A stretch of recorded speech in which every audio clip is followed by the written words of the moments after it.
रोहित जी, प्रगति ma'am आई है तो उनको को होस्ट बनाइए।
रोहित जी।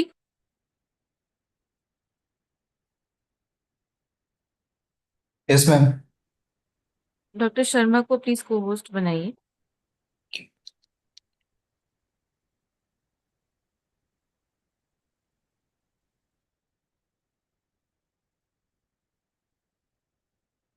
थैंक यू प्रगति मैडम, नमस्कार, जय श्री राम। नमस्ते सर, गुड इवनिंग। जय श्री राम। आज शनिवार को भी कर दिया लेक्चर आपने। हाँ जी सर। चलो ठीक है भैया। सर अभी ज्वाइन नहीं किया है स्पीकर ने, वो कह रहे थे अभी 5-10 मिनट में करेंगे। ठीक ठीक ठीक। जी।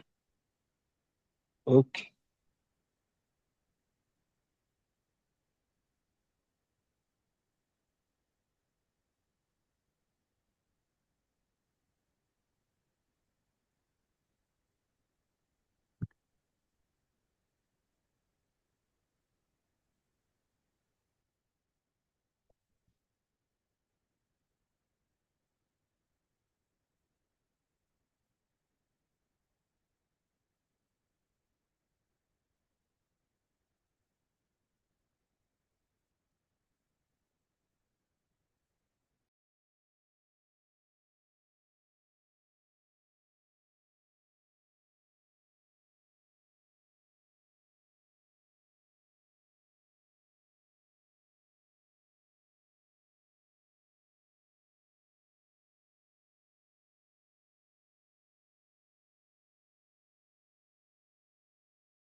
रोहित जी, स्पीकर हमारे जो हैं आज के लिए, वो उन्होंने सेशन ज्वाइन किया है डॉक्टर सौरभ कुमार के नाम से, उनको प्लीज को होस्ट बनाइए।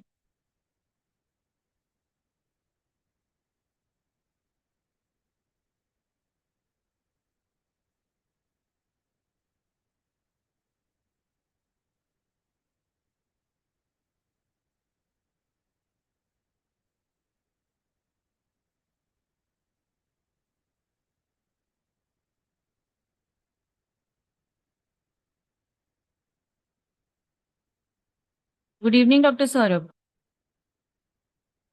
Hello, evening, ma'am. Am I audible? Yes, you're audible. Okay. Dr. Saurabh, we shall start the session in 2-3 minutes. Let all the participants join. Sure, no problem. Okay.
Dr. Saurabh, you can share your presentation and check whether it's visible or not. Okay, ma'am. Okay.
Rohit जी, आप please doctor Saurabh की help कीजिए.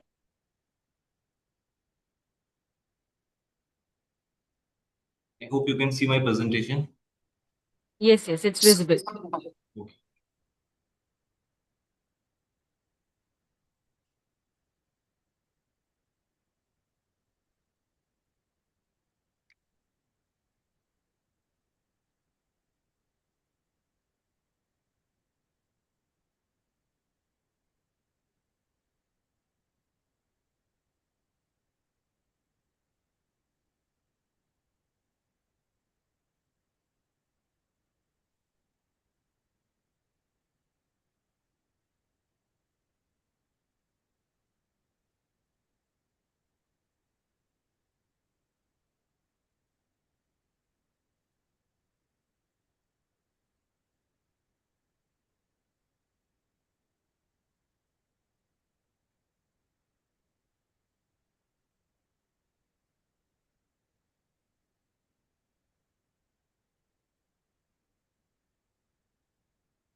Sharma sir start करें session?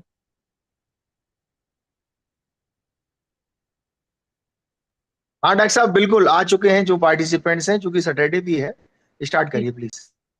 Sure, sir. Saida, please start the session. Of course, Okay. ma'am. Good evening, everyone. A very warm welcome to all our esteemed dignitaries, respected faculty members, researchers, students, and participants. Thank you for joining us for today's session, and we are delighted to have you with us. I am Sedanal Zahra, Technical Secretary to the founder of WRF, and once again, it is my privilege to welcome you all to yet another enriching session of the Krishi, Navyug, and Ankura. It is now my greatest pleasure to introduce our esteemed speaker for today, Dr. Saurav Kumar. Dr. Kumar is a scientist at the ICAR Research Complex for Eastern Region, Patna, Bihar, and he is an accomplished microbiologist with expertise in metagenomics, bacterial adaptation to cold environments, bacterial membrane vesicles, and proteomics. His research is centered on understanding the fascinating world of microorganisms and their role in promoting sustainable agriculture. He completed his PhD in microbiology from Govind Balapant University of Agriculture and Technology, Patna, where his doctoral research explored the diversity of bacterial and diazotrophic communities in Garhwal, Himalaya, using both culture-dependent and culture-independent approaches. Currently, Dr. Kumar's research focuses on the rhizospheric microbiome of paddy grown in arsenic-contaminated soils and the role of soil and plant-associated microbial communities in advancing conservation agriculture. His expertise spans cutting edge technologies, including the Applicon sequencing, shotgun metagenomics, and genome resolved metagenomics, enabling deeper insights into complex microbial ecosystems. Over the years, he has gained extensive experience in molecular biology, microbiology, proteomics, microscopy, and bioinformatics as well. Through his research, Dr. Kumar is leveraging advanced microbial and genomic tools to better understand the plant microbe soil interactions and develop sustainable solutions for modern agriculture. We are truly delighted to have such a distinguished researcher with us today. I am certain that his expertise and insights will provide us with valuable knowledge and inspire meaningful discussions today. Now, without any further delay, I extend a very warm welcome to Dr. Saurav Kumar. Sir, if you would, the virtual stage is all yours now. Thank you. Thank you, ma'am. Thank you for the nice introduction, ma'am. So first of all, I thank organizer for giving me this opportunity. And the topic of my today's presentation is Unlocking the Soil Microbial Black Box, a metagenomic journey from hidden diversity to functional insight. So we'll start. So the first thing is why the soil microbiome matters. What is the importance of soil microbiome? So as we know, microbes are central to soil function, crop performance, and ecosystem resilience because they are involved in nutrient cycling like nitrogen fixation, carbon cycling, P solubilization in soil, sulfur cycling, as well as in plant performances like they support plant growth, they provide some phytohormones to the plant, nutrient uptake, stress tolerance, and they are also involved in the disease suppression.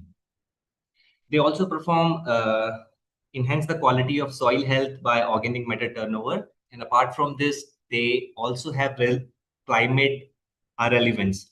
So they influence carbon storage and greenhouse gas production, as well as the consumption of greenhouse gases. So the soil microbiome is not an accessory, it's a part of the soil operating system. So the first thing we will discuss here that what is microbiota and how that is different from microbiome. So microbiota describe the living microorganism found in a defined environment that can be any environment, your soil sample, water, and gut microbiota. So microbiota basically include what microorganisms are present in any sample or habitat that can be bacteria, archaea, fungi, protists, or algae.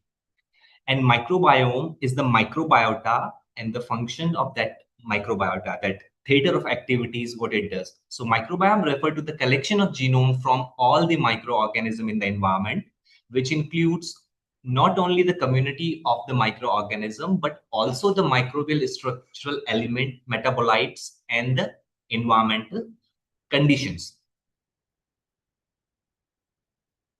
So now we will see what are the methods for studying microbial diversity in soil. So we have culture dependent approaches where we have soil sample, we do the serial dilution and then do the dilution plating. We isolate the bacteria from there, and then we screen for certain functions like desolubilization, nitrogen fixation, centrophore production. And when we have that culture, we can also sequence the 16S from that culture, which is a marker for bacterial taxonomy, and we can identify that bacteria, as well as we can also do the genome sequencing of that bacteria if we want some further information about the genome and gene content of that bacteria.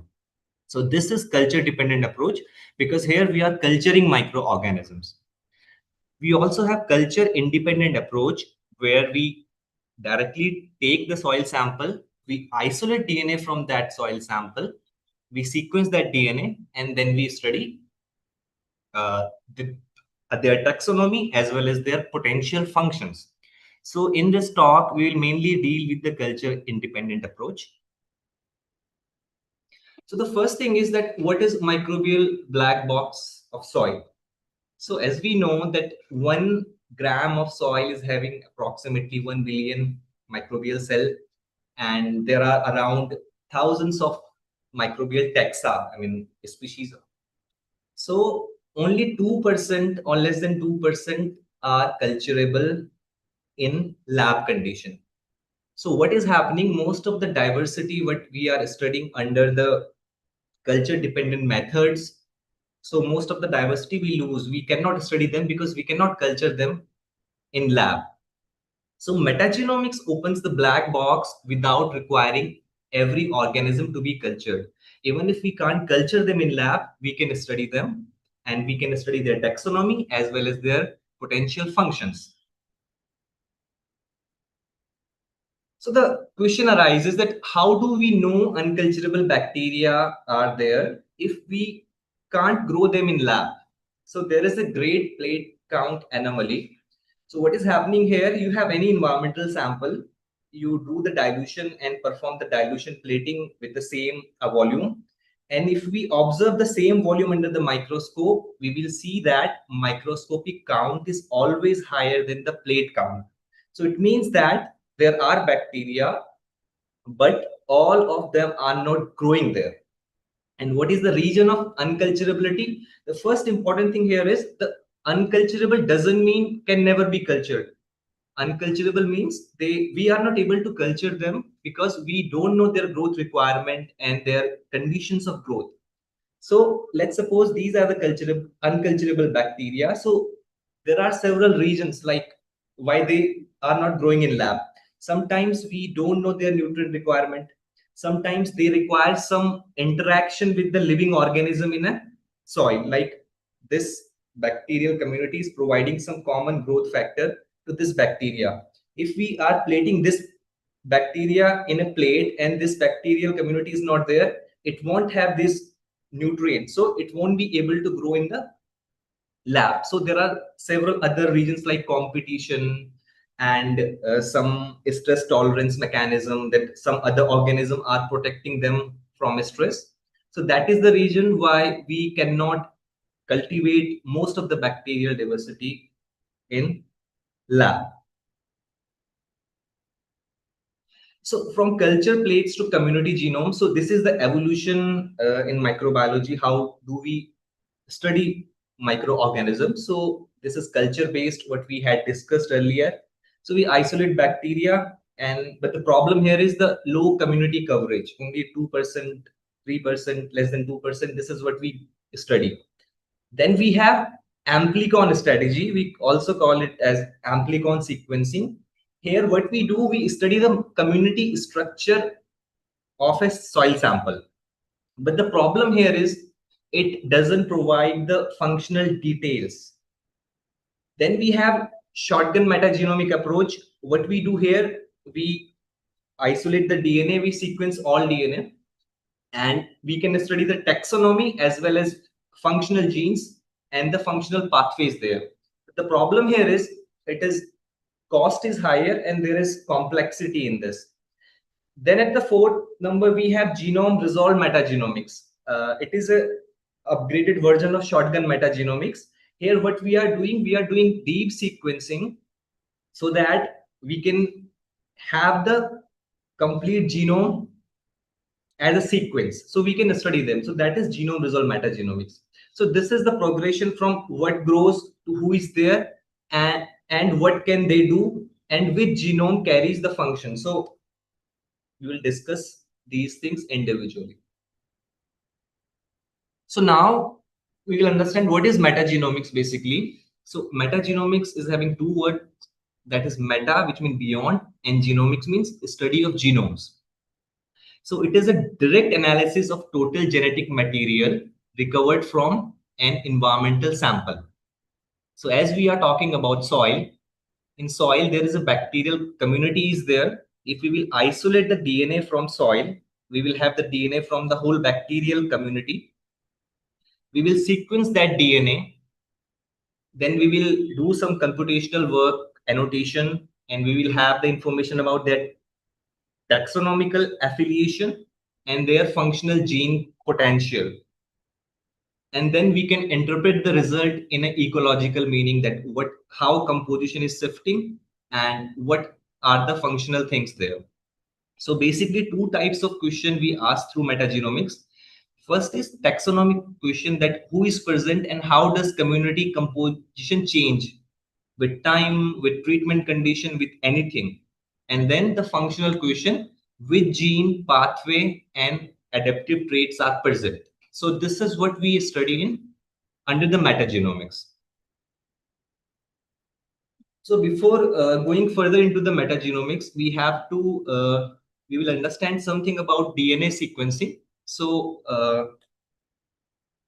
we had first generation sequencing, which is Sanger sequencing. So the benefit of Sanger sequencing was it was highly accurate, but the throughput was very less.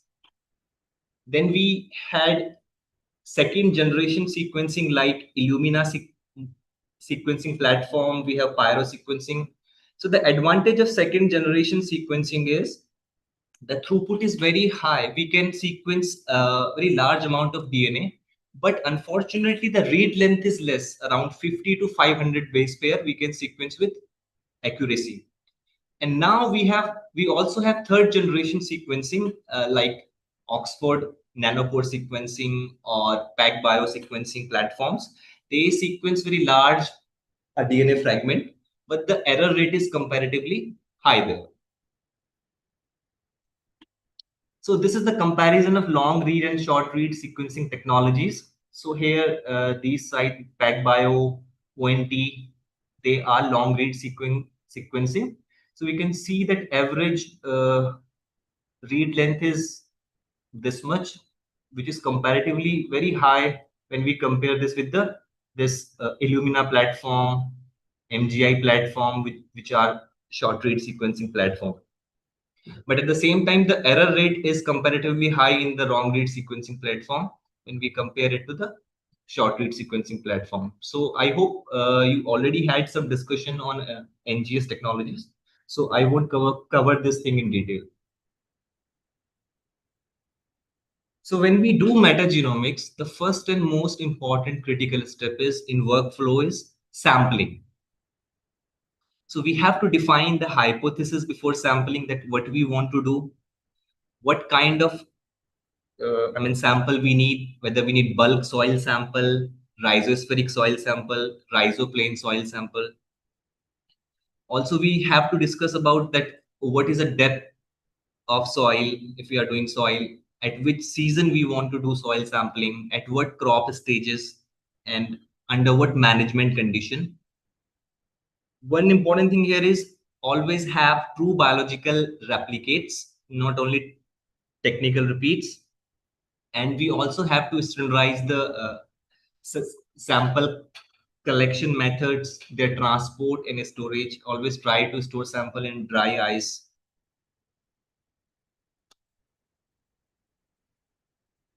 Then in workflow, the next thing is DNA extraction and quality control. So soil is chemically complex. There are extraction biases that can reshape the apparent microbiome.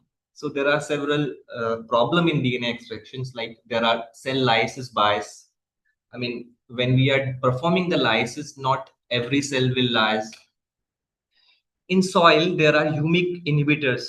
So when we are isolating soil DNA, and after isolation, if that isolated DNA is having some humic acid components, so they can inhibit the downstream PCR and interfere with the library preparation method. Then we have fragmentation, the type of extraction method that depends on your approach. If we are going for short read sequencing, then little bit of fragmentation is okay. But if we are going for long read sequencing, where we are sequencing up to KBs, then we will have a specialized soil DNA isolation kit.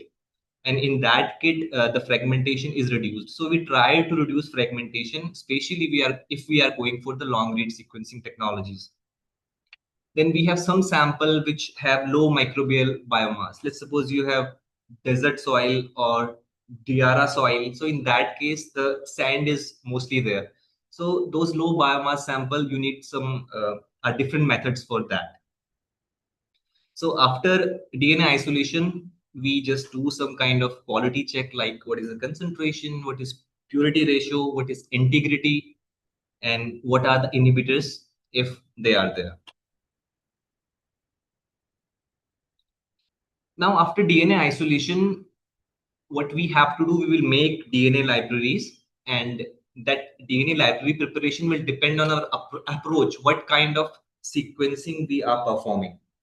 Are we going for meta barcoding or are we going for metagenomics? So one important distinction here is metagenomics is not amplicon sequencing. We sometimes say we are working on metagenomics, but actually we are working on meta barcoding. So they both are different things, because metagenomic means there is a word genome. So if we are doing amplicon sequencing and we are amplifying only 16S from the community, and then we are saying we are doing metagenomics, so that is technically wrong. So what happens, let's suppose you have a mixed microbial community. There are different types of microorganisms. Let's suppose they are bacteria. We are interested in bacteria. So if we isolate DNA from there, we will have their genomes. And what is happening in the amplicon sequencing? We will choose a marker gene. Like for bacteria, we can use 16S. For fungi, we will use ITS. If we want to study nitrogen fixation, we can use NIFED gene, methane oxidation PMO-A, and methanogenesis MCRA. So you must have some marker gene, and then we will amplify those marker gene from this isolated DNA. So these are the marker gene amplified. Whatever gene at one time we can have one gene. So let's suppose we are doing it for 16S. So we will amplify 16S, and from there we will make library and sequence there. So that is amplicon sequencing or meta barcoding. What happens in metagenomics is, from this isolated DNA, we are assuming that there are 4 different types of genome. So these genomes are there. We will fragment these genomes into short fragments, and we will sequence all the DNA. So PCR biasness is not there, but in this case, PCR bias is there because we are amplifying a target gene. So now we will go for the amplicon sequencing, that what kind of approach we use in amplicon sequencing, because sometimes we include this under metagenomics, but this is not the metagenomics, but this is used to study the microbial community. So a targeted approach for community profiling using marker gene. If we are using any marker gene for community profiling, so that is amplicon sequencing or meta barcoding or targeted sequencing. So typical marker for bacteria and archaea, we use 16S. For fungi, we use ITS. If you want to study some microscopic eukaryotes, you can use 18S. So in case of the bacteria, we have this 16S rRNA gene, which is approximately 1500 base pair. So in amplicon sequencing, we can amplify this V3, V4, any variable region on the basis of that what we want. If we want basic community comparison, we will do V3, V4, and the resolution we will get is at genus level. But if you want to have some species level information, in that case, you will do the complete sequencing of this, and that is only possible by long read sequencing, because with short read sequencing we can amplify up to 500 base pair. Similarly, if you want ITS, you can do ITS1, ITS2 based on that with sequencing technology you want, that with a short read or long read sequencing. Then after sequencing, we do some data analysis. In amplicon sequencing, we just compare different treatments or different habitats. So we have alpha and beta are diversity indices. We can study what is the community shift there, what are differentially abundant microorganism. And this amplicon sequencing strategy is very good if you have very large sample cohorts. Let's suppose you want to study the microbial shift in 500 soil samples. So amplicon sequencing strategy is good because it is less costly.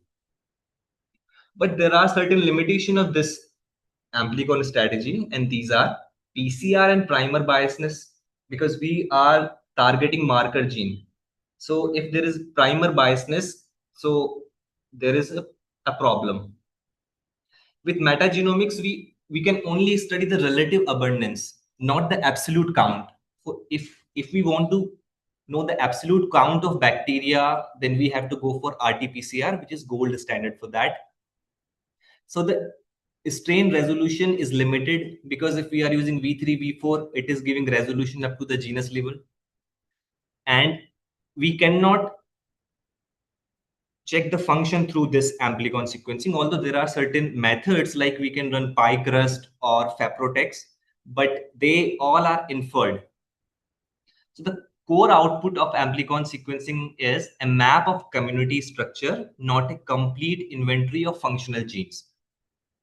So if you are interested to know more about these things, alpha and beta diversity, and how do we, what are the different parametric and non-parametric tests to compare alpha diversity and beta diversity, there is a wonderful tutorial here, that is guidance to statistical analysis in microbial ecology custom, and the link is provided here. Now, if we are using short read sequencing technology, so raw, paired, and reads per sample, how much reads we should have? So if we are interested in 16S for bacteria and archaeal diversity, so at least have 50,000 read per sample. For fungi, also 50,000 is good thing. And if your sample is very diverse, then you can go up to 1 lakh reads. And if you are having some functional genes, it's better to go for the higher reads per sample. Now, in amplicon strategy, up to this point, you have your raw data. So now what kind of data analysis strategy we should follow? So in amplicon strategy, we have amplicon sequence variant and operational taxonomic unit. So two kinds of strategy we can follow. So first of all, we will understand what is the difference between ASV and O2U. So let's suppose after sequencing, you got these DNA sequences. They are basically very long. These are the ends of those. So what is happening? You have 4 different sequences, and each is having change at a particular location. Here T is there, here she is there, here G, here A. So what is happening? These are 4 different ASVs. So ASV provides single nucleotide resolution by separating exact biological sequence. But in case of the O2U, what is happening? We do clustering, and for clustering, we need some percentage of similarity, that this much percent similarity will go to the one cluster. So if we will do the clustering, here we can say that these all 4 sequences are more than 97% similar. So they will form one O2U. Whereas if we will go for the amplicon sequence variant, we will have 4 different ASVs. So we can choose any method, ASV or O2U, but nowadays ASV is, people are using ASV more, but using O2U is also fine. if it is aligning with your hypothesis. So these are the strategies for the that OTU picking strategies, like closed reference OTU picking. You have DNA reads. First, we are aligning these reads with a certain that 16S database, and after that, there are matched read, and the unmatched reads are discarded. So that is closed reference OTU picking. Then we have open reference OTU picking. Again, when we have raw amplicon reads, we are aligning with the reference database. Reads which are matching more than 97% similarity, we are keeping them, and rest reads, they are not discarded, but then we perform de novo clustering there, and we combine new reads and the known reads. And in de novo OTU picking, based on the pairwise similarity clustering, we just assign them in OTU. So best use cases, closed reference is best for fast comparison of known taxa. Let's suppose if you know that what is in your sample, so and you want to compare that how dynamics is changing to certain treatments or conditions, then you can follow the closed reference. Open reference, it is a balanced approach because it have both known and unknown microorganisms. And de novo is better for discovery in poorly characterized environment. If you are doing amplicon sequencing in completely new environment, so de novo is a better option. So now we will go for amplicon sequencing data analysis strategies. What we do in amplicon sequencing data analysis. So after DNA extraction, we had library. After library, we sequenced it on platform. Then we have 16S amplicon data. This could be your any data for any functional gene. There is some quality check pre-processing step. Then we make ASV table or OTU table, and then we get this abundant table. Here at one side we have O2Us, and then other side we have their number. That what is number in sample 1, what is number in sample 2. So this is the matrix. And we can classify these sequences through taxonomic profiling. With amplicon sequencing data, we can also do predictive metagenomics. So there are certain tools like PyCrust and Faprotex. We can take the help of those tools and predict the function that what kind of function are there in soil. So if you want to do data analysis by yourself, there are several pipelines, like our data2 pipeline is there, Chime2 pipeline is there, LO2US2 pipeline is there. So there are two options for data analysis part. If you are comfortable with command line and if you are comfortable working with Linux, then you can directly install these things in your system or in your HPC and do the data analysis. If you are not comfortable with command line and you want to do data analysis by yourself, then there is a platform, use Galaxy. So in this platform, this platform is free. You can log in with your email address and then you can perform your data analysis. You can use anything here, like Kind2 is available. This pipeline is available. This pipeline is also available there. And one more tool is there, Easy Map. You can also try this thing if you are interested by hand for your data analysis part. And if you want to learn the hands-on meta barcoding or amplicon analysis tutorials, so there are certain links like how to use Kind2 in Galaxy. So you can follow this link. It will tell you everything about from basics to advanced thing. You can analyze your own data in Galaxy. This is tutorial for a data2. And if you have nanopore data, you can also try this tutorial. So if you really wants to have hands-on on the amplicon sequencing data analysis, so these tutorials are important. Now we will move to the shotgun metagenomics. So up to this point, we were discussing amplicon sequencing. in shotgun metagenomics, what is happening? Instead of amplifying the marker gene, we are sequencing every gene in your isolated DNA. So sequence all recoverable DNA to capture both taxonomy and function, because when we are sequencing everything, we can find out the taxonomy as well as their function. So the taxonomy can be obtained from shotgun metagenomics, species and strain signals. We can have information of genes, that what is the coding potential of that community, what are the pathways there, what is the metabolic capability of those pathways, what are the different mobile elements there, how gene movement is taking place there, what are the viruses there. What if you are interested in phage population, we can also study phage are there, and also resistance like stress signal genes and ARGs.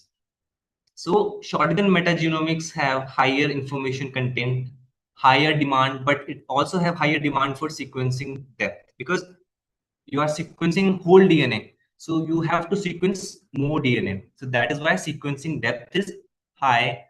If you have a large amount of data, you need server for computation or bioinformatic analysis.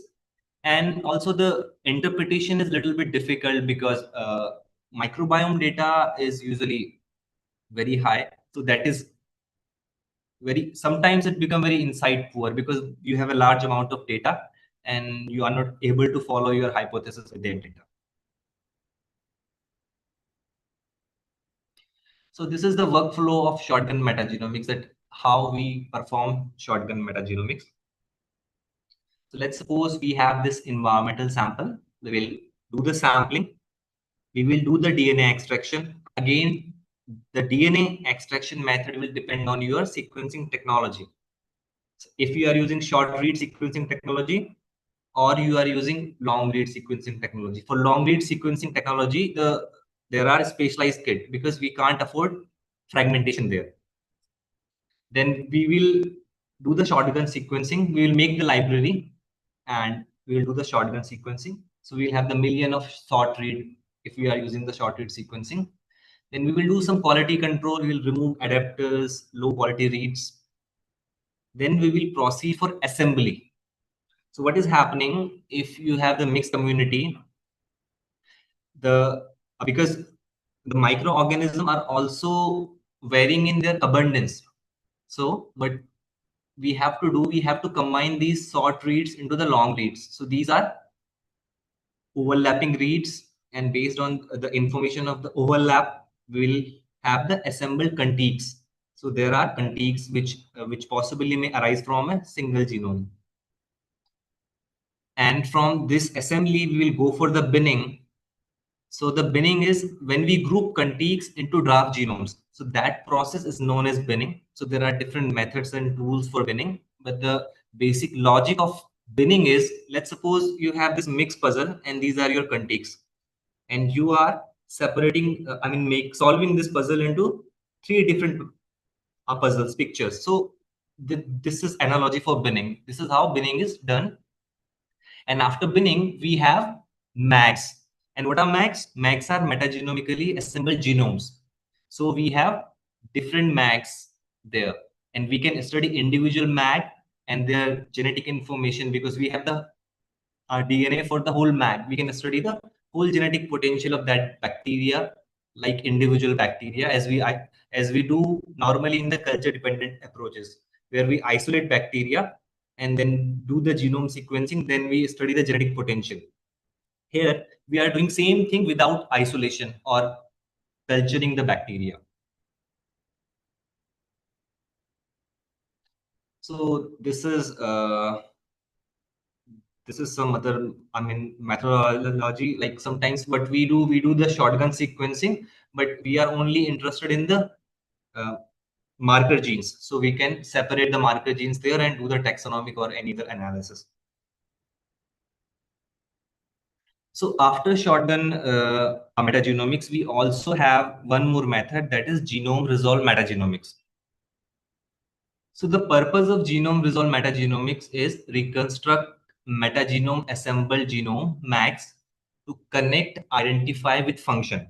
So this genome-resolved metagenomics is nothing. It is similar to the shotgun metagenomics. The only difference is we do deep sequencing. So if shallow shotgun sequencing, I mean, if you just want to know the taxonomy and function, so 5 GB data is enough. But for genome resolved metagenomics, at least we require 50 GB or 100 GB data. So how we do this, the method is almost same. And for data analysis, we have, we do quality control, assembly, binning, genome QC, taxonomy, and functional annotation. So what is the benefit of genome resolved metagenomics? So we can link pathway to specific microbial population because you have individual genome. So you can study the pathway in that particular individual genome or max, and you can infer the biological function of that particular mag. There are certain things which we have to check when we are working on genome resolved metagenomics, like completeness and contamination, strain heterogeneity. There are certain tools like CheckM for that. So what remains difficult? Rare taxa. If there are rare taxa, it is still difficult because we are not doing enrichment. We are directly isolating the DNA from soil. There will be plant DNA, fungal DNA. If we are not doing enrichment, we are sequencing a lot of our DNA which we don't need. Sometimes repeats are there, plasmid and complex microdiversity is there. So these are the limitations of genome resolved metagenomics. So this is the bioinformatics workflow. This is almost same what we had discussed. The only difference is we are doing assembly followed by binning. In shallow shotgun sequencing, after assembly, we can directly go for taxonomy or gene identification. But in genome resolved metagenomics, we will do binning. So these are the raw paired and reads per sample which are required for shallow shotgun metagenomics or genome resolved metagenomics for soil. Like for shallow shotgun metagenomics, if we are interested in taxonomy and common functional genes, 3 GB is enough, but not good.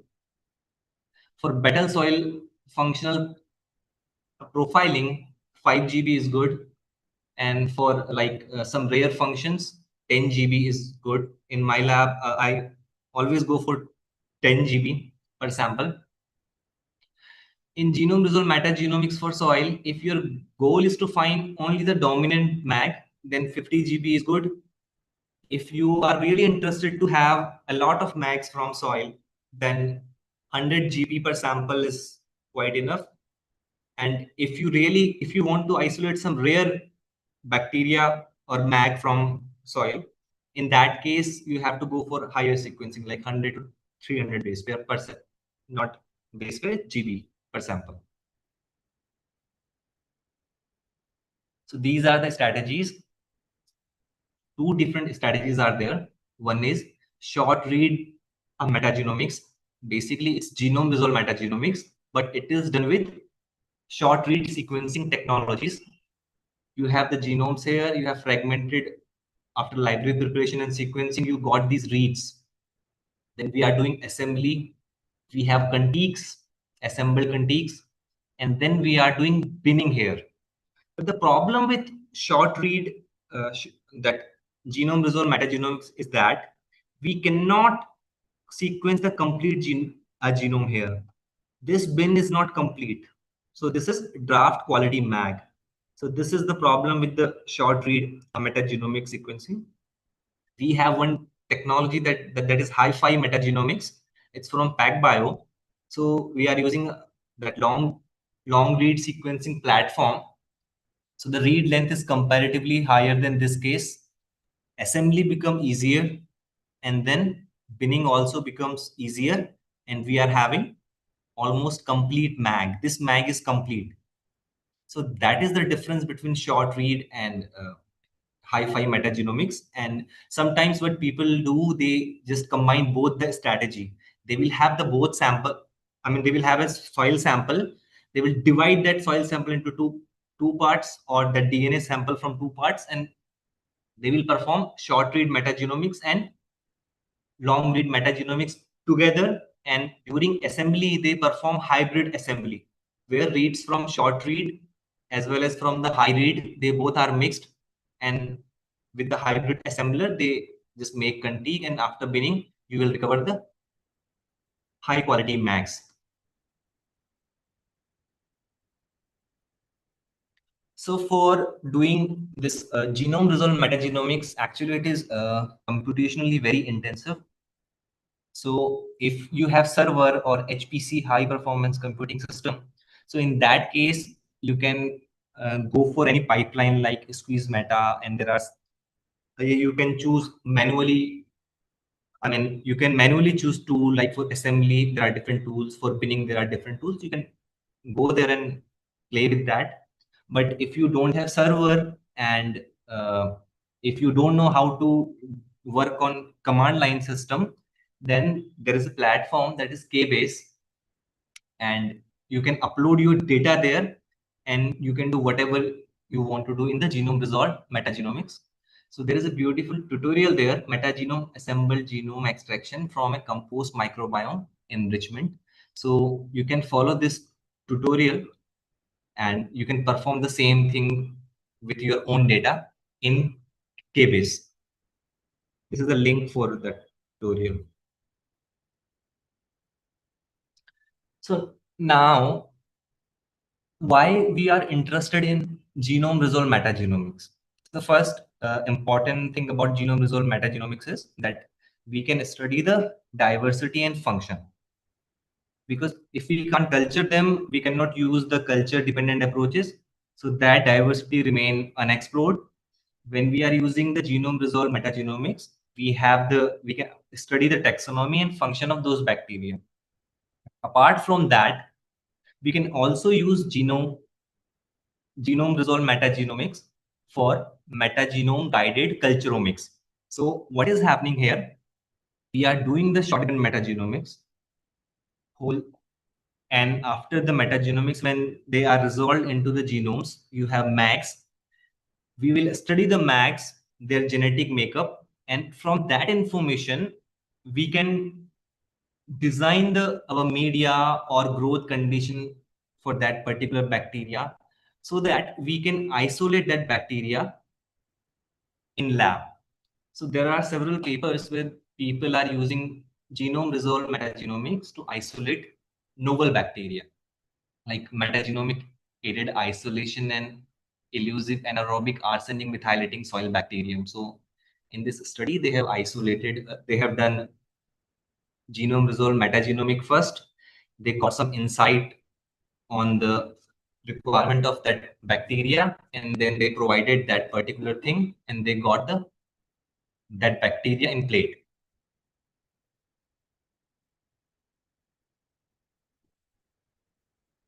So although metagenomics is good for functional insight, it is only predicting function. It is not giving you the function in real sense. And the reason behind that is because DNA shows the potential. So let's suppose there is a soil sample, and if you want to predict something about carbon cycle, nitrogen cycle, the phosphorus cycle, and that sulfur cycle, so we can predict the functions, but we are not sure whether that thing is happening there or not, because DNA shows what a community could do. It doesn't mean that if those functions are there, they are being performed. And for doing that, we need some activity based evidences. Like if instead of metagenomics, we are doing metatranscriptomics, then we will have more functional insight. Then we can do metaproteomics or metabolomics. So we have, or we can integrate all these things together to have some common picture on functional insight. Then we have ecological context, rates and phenotypes confirm ecosystem consequences. So there are certain limitation also with these techniques. So now we will go for a case study. Like this work was done in my lab. It was a paddy rhizosphere microbiome in arsenic contaminated soil. So we were interested in knowing that how paddy microbiome is changing under different arsenic concentration. So we had we collected soil sample, then we had rhizospheric sample from different paddy varieties. Then we study the amplicon-based microbiome as well as shotgun metagenomic-based microbiome. Then we correlated with the soil chemical properties and agronomical parameters. So we go into this. So these are the things. These two are alpha diversity parameters there, different soil samples. These are sites, how Shannon diversity is varying. So I'm showing these slides just to have some idea about that, how we analyze the data, how we present that data. Like alpha diversity, one index is Shannon. We are only using this and this index K1. So from here we can see that how they are varying. Then we have, this is showing you within sample diversity, that what is the diversity within sample, what is the variation within sample. Then we have beta diversity study. This is beta diversity plot. Here we are comparing between sample, that like this sample BH1 is similar to this sample BH9 and BH3 and different from the BH7. So the points which are close together, they are similar. So the community composition is similar in these four, one, two, three, these three groups rather than this. Here we compared the beta diversity according to the variety, that what were the variety of paddy used there, like Arise Gold, BPT 5204, IR 64, MTU 7029. Then these are the taxonomical composition, the phylum wise, how phyla are varying across sampling sites, across different varieties, across different soil arsenic concentration. Similarly, this is for classes, how bacterial class are showing variation with different varieties or sampling site or arsenic concentration. So this is how we represent our data. Then we had soil parameters there. We correlated soil parameters with each other and microbial parameters, like microbial indices. Then this is a RD analysis. So here what we did, we took soil parameters and tried to correlate with the bacterial phyla. But how, which bacterial phyla is correlated with which soil parameter? Then we perform this phylum-wise correlation with our different soil parameters along with the significance, family-wise, genus-wise, at how, what is the significance and what is the correlation of these our different soil parameter with these bacterial taxa. So up to this point, the whole work was amplicon based. Then we took some selected samples from there along with one control sample, and we did the shotgun metagenomics, shallow shotgun metagenomics, where we sequenced 10 GB of data. And we have this phylum level composition here across different soil samples. Then we had class level taxonomical information. These are the genus, these are the functional genes that for arsenic metabolism. So this is the extra information what we got from that shallow shotgun metagenomics. So that is the reason why we used shallow shotgun, because we wanted to know about the arsenic metabolic genes, that how those genes are varying across our different sites.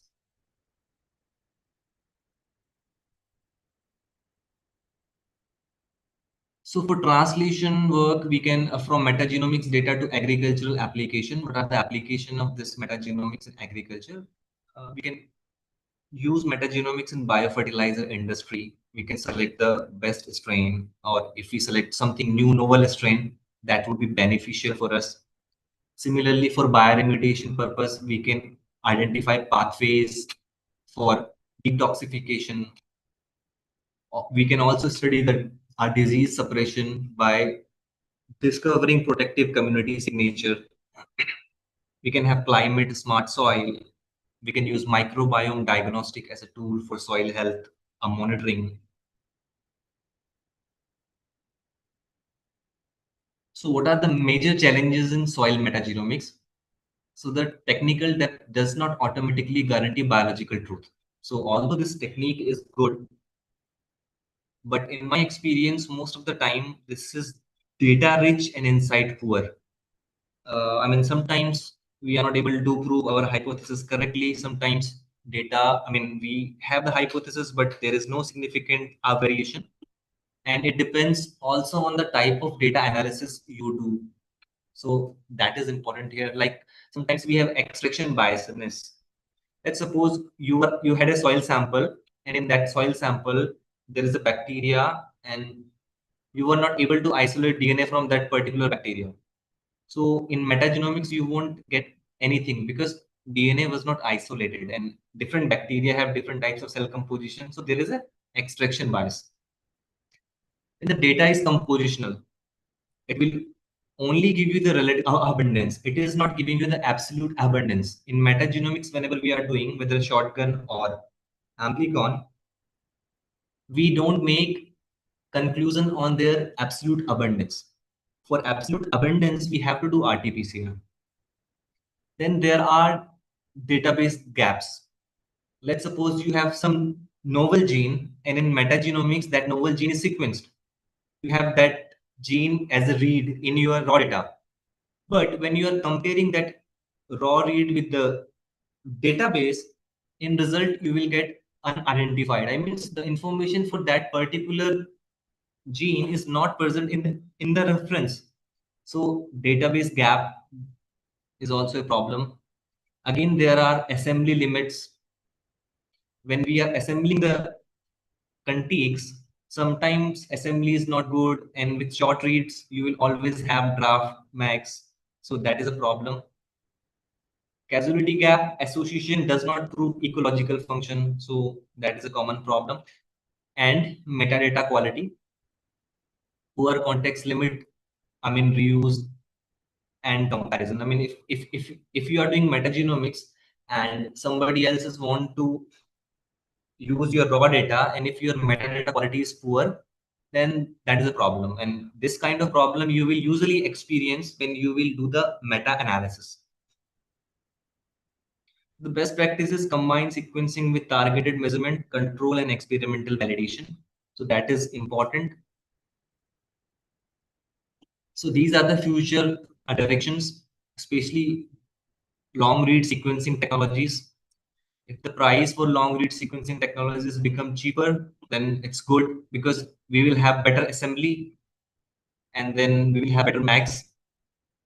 Second is multi-omics. Like we can integrate metagenomics with several other things like metatranscriptomics, metaproteomics, metabolomics, and then we have this multi-omics kind of stuff. And there are actually tools where you can upload your data, metagenomic data, metatranscriptomic and metaproteomic data, and you can make a complete picture. Then we have spatial microbiomics, where organism and function occur around roots and aggregates. We have synthetic communities, predictive models. We can do the modeling with microbiome data. We have culturomics 2.0, where metagenomic clues to recover targeted uncultured taxa, like we discussed in genome resolved metagenomics. So the take-home message is soil microbial diversity is enormous, spatially structured and largely uncultured. So they are uncultured. That's why they are, difficult to study. Amplicon, shotgun, and genome resolved method answer different questions. So whenever you are planning, make sure you have the right hypothesis or you have the right method, sequencing technology. So I mean, the choice of sequencing technology or method will change as per your hypothesis. Sampling design is very important. How you are doing sampling, how you, especially rhizospheric sampling. There are different methods for rhizospheric sampling. If you go to the literature, people are doing rhizospheric sample differently. Then functional gene represent a potential activity and ecosystem impact need validation. Even though you have very good sequencing facility, you are doing metagenomics up to the genome resolve metagenomics, whatever you are doing, and you are making some comment on the function, you will have to validate that thing through functional tool like metatranscriptomics or some other tool. So the strongest studies integrate microbiome data with soil chemistry, plant traits, and management. So this is how metagenomics turn hidden diversity into testable ecological and agricultural insight. So thank you. Thank you so much, sir, for such a fascinating and interesting lecture. Now, moving on to our Q&A session. If any participant has any doubts or questions, they are welcome to unmute their mics to ask it directly, or they can drop the same in the chat box below.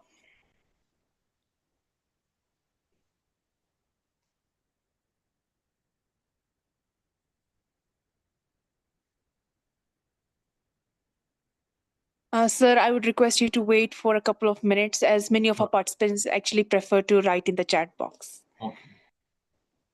Thank you.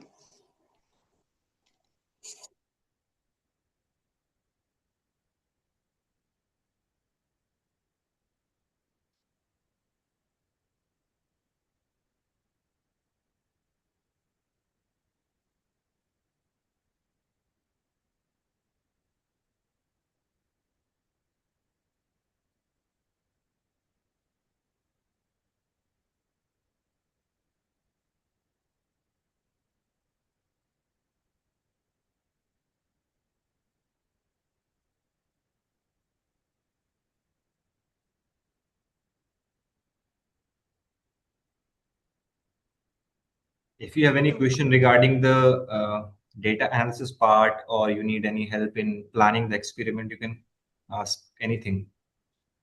Uh, Hello, am I audible, sir? Yes, please. Sir, the thing is, with your lecture, you have mentioned about the gut microbes also. Yes. Uh, so, is there any relation, like in the soil condition, the microorganism population is good, and we are doing agriculture and cultivating crops? So, is there any relation of the soil bacteria with the gut? Because what I have read that gut microbes is something we get it from the mother. It is transferred from the human to the next offspring. We can't culture that outside, and we can't even multiply them. So, what is the connect? Is there any connection? No, there is no direct connection there. What happens there, if you have, I have mentioned gut bacteria there because I think, possibly explaining about the different ecosystem there. I mean, metagenomics is not only for soil; it's Right. for everything. I mean, any ecosystem you can take, in and in case of the gut, I mean, you won't have that gut bacteria in soil. But if They're there are, different. I mean, you can have E. coli from soil. If you have, if there is a contaminant, I mean, that sewage is connected to the soil, so Right. there are chances you will get the E. coli in soil also.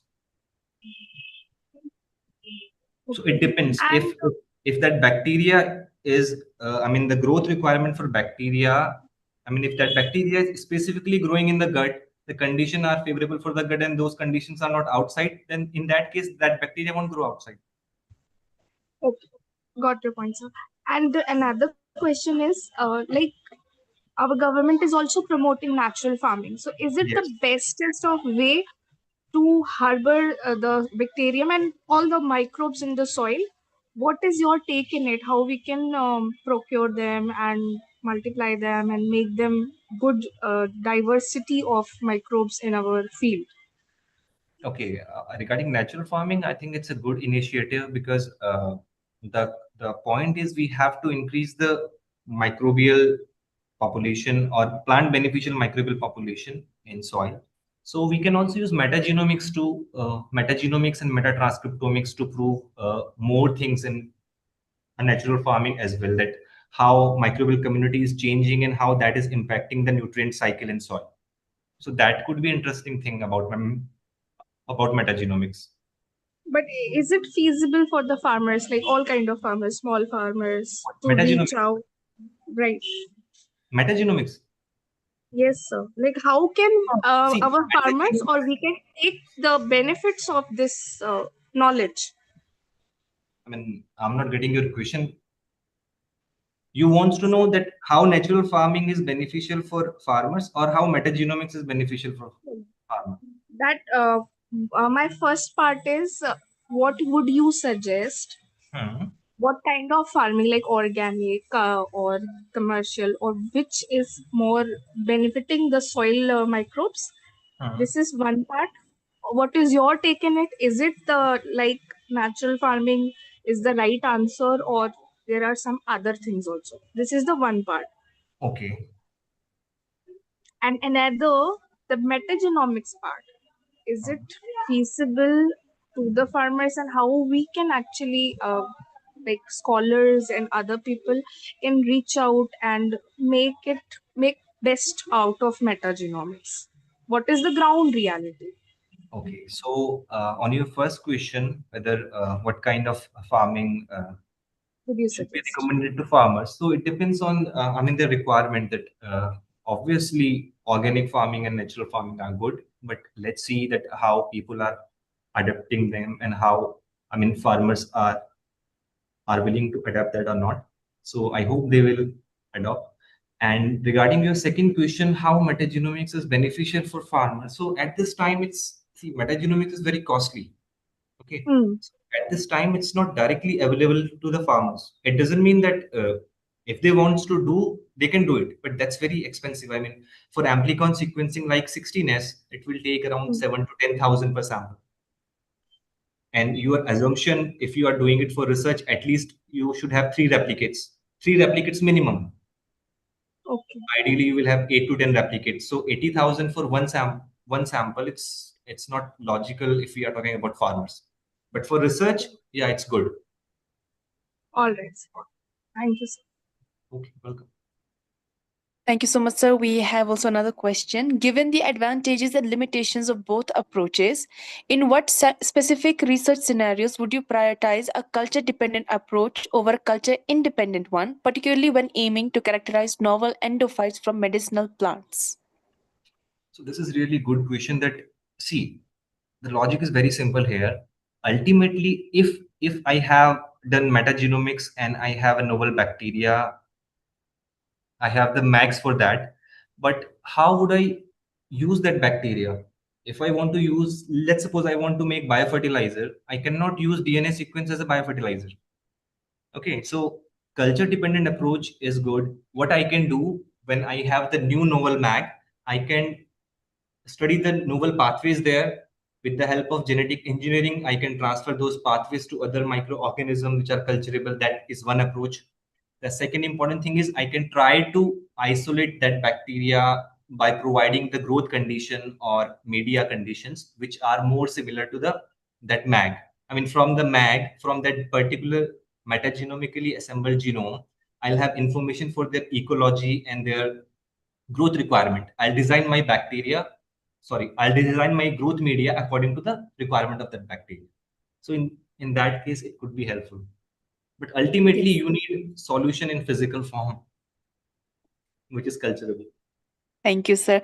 Many of our participants are actually very appreciative of your lecture and are requesting if you're able to share the presentation with them.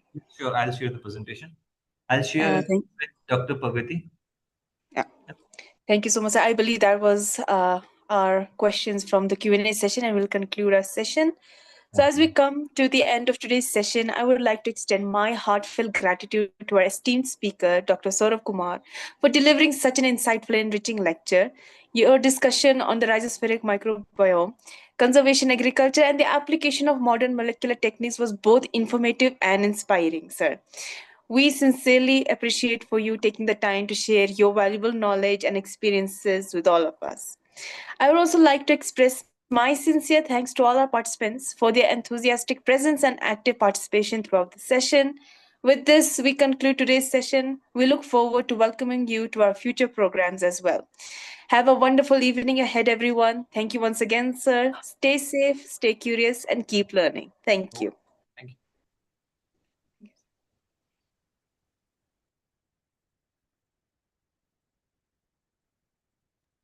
Participants are now welcome to leave the meeting.